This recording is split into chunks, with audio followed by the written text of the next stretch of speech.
I just need to use your freedom range. You found a little bit of space.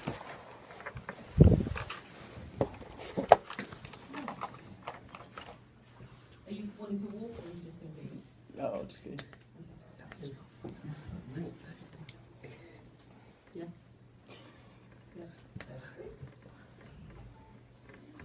Afternoon. This is a presentation by Harry Armitage. Harry has said that he is very welcome to questions throughout the presentation, so if you have questions, please raise your hand and wait for Harry to ask for them. We will have a formal question session at the end, so any questions that you want to leave to the end, please wait until then.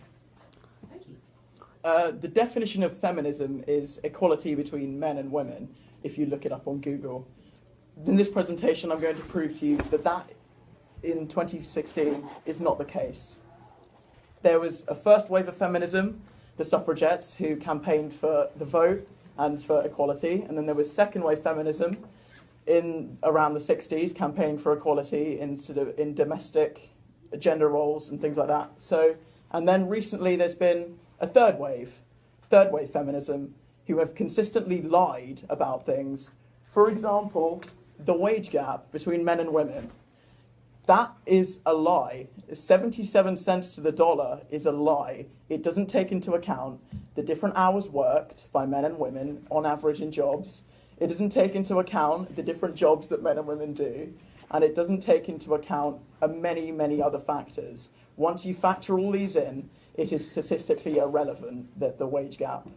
This is just one example of the lies that have been perpetrated by modern third wave feminism. Now, they've also created a rape culture that they've put on society, that they've said, oh, there is a rape culture in this society. In Western civilization, there is no rape culture. We put rapists in prison, and rapists, even if wrongly accused, their lives are ruined. If you want a rape culture, look to the Middle East. They hate free speech. They don't like it when their opinions are challenged. They try to ban words like bossy, and they try to ban things on Twitter. They try to ban people from having their opinion. They don't like other people's opinions. The imbalances on people have flipped, and feminism says that it's about equality, but I've never once seen a feminist campaign against the fact that, on average, women, if they rape a man, they get 2 years, 3 years in jail. But if it happens the other way around, it's 20 years. Surely, if they're about equality, shouldn't it be the same for both genders? Other flip gender imbalances include not really flip, but gender imbalances include the massive suicide rate of men under 30. I've never heard a feminist or a third wave feminist once speak about how bad this is. It's not about equality. It's not. It's about lying. Thank you very much. Any questions?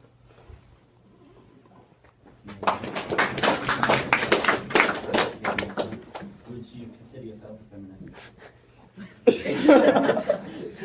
No, Harry, I would not, because I don't believe... Well, I believe in equality, but I don't believe in feminism, because I believe that that's not about equality. What's the biggest lie told by third wave feminists Well, that you haven't mentioned already? Did I have a mentioned already? Yes.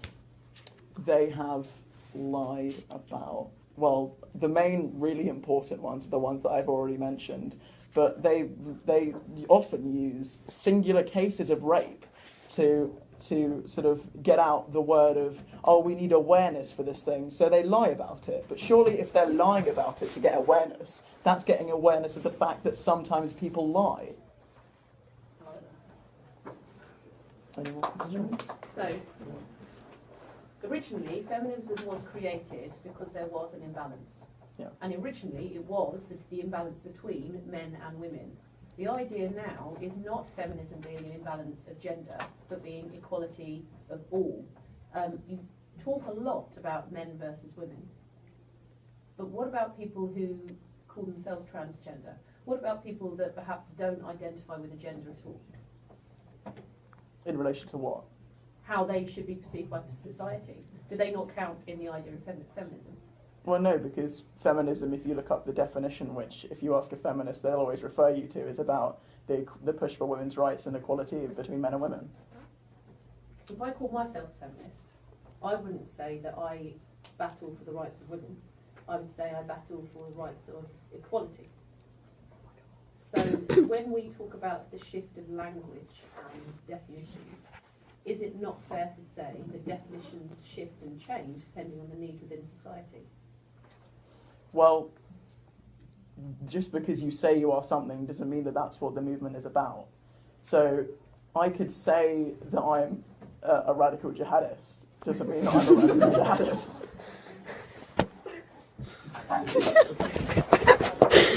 Well, because you can say that you're something, but the movement doesn't necessarily represent that. If you say that you're about equality for all, then most of feminism isn't about equality for all.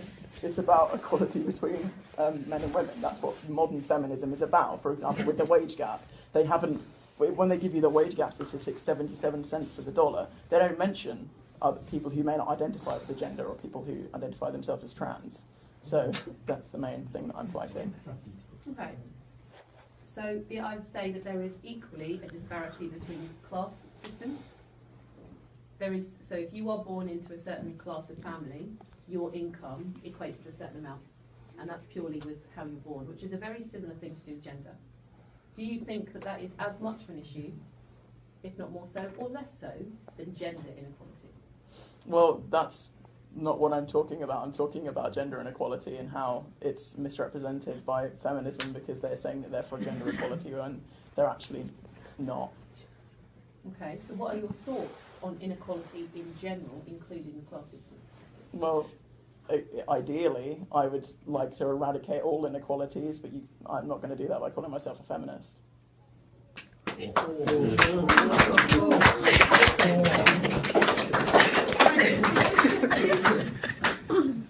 of the points you made was that there is a rape culture in other parts of the world. So if you called yourself a feminism because you were fighting for the rights of those people in those parts of the world, is that such a bad thing? Well, no, it's not, but once again, you can say that you can call yourself a feminist because you believe in that, but that's not what modern feminism is generally about. Why not? Why hasn't that changed? What do you mean? Why hasn't? Why do you think that the premise of feminism hasn't changed? It should have. Why do you think it hasn't? Well, because I think people still believe that there are imbalances because statistics are misrepresented, for example, the wage gap. And why is that? Well, because people believe that as they've been oppressed in the past, they should have some status over other people in the future. So you sort of see that with people saying, I've actually heard a lot of people say, yeah, because I'm a feminist because women have been oppressed for hundreds of years. If they've been oppressed for hundreds of years, why do you need to be a feminist now? You can say that you're aware of those things, but you don't need to carry on campaigning for the same things. So, in your opinion then, men and women are currently equal? Yes, in the broader sense, in the Western culture. If you look elsewhere, then no.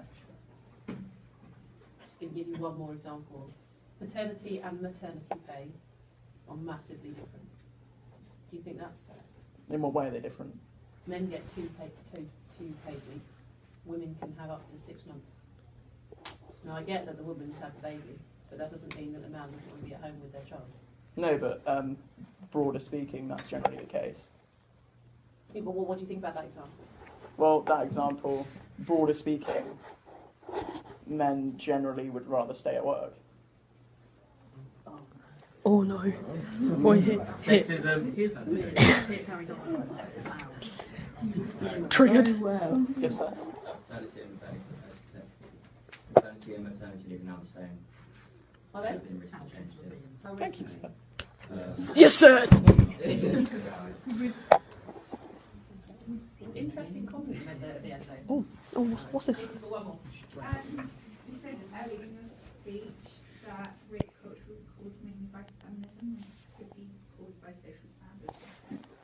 Well, there isn't one. There isn't there isn't a rape culture. Rapists are put in jail, and even if they're falsely accused of rape, their lives are completely ruined. If that's not a rape culture. If it's a rape culture, if rape was glorified. I think the idea of rape culture is that it's not glorified, it's more so normalised throughout like video games and things. I think Miss gave the example of in one video game you can make your character rape a woman. You can't though. Rape is frowned upon. You can't make that is a falsehood. You can't do that in that game. You can't unless you specifically install something that you got from the internet while searching for that. You can't do that in that game. Any other questions? Thank you, Harry. Yes!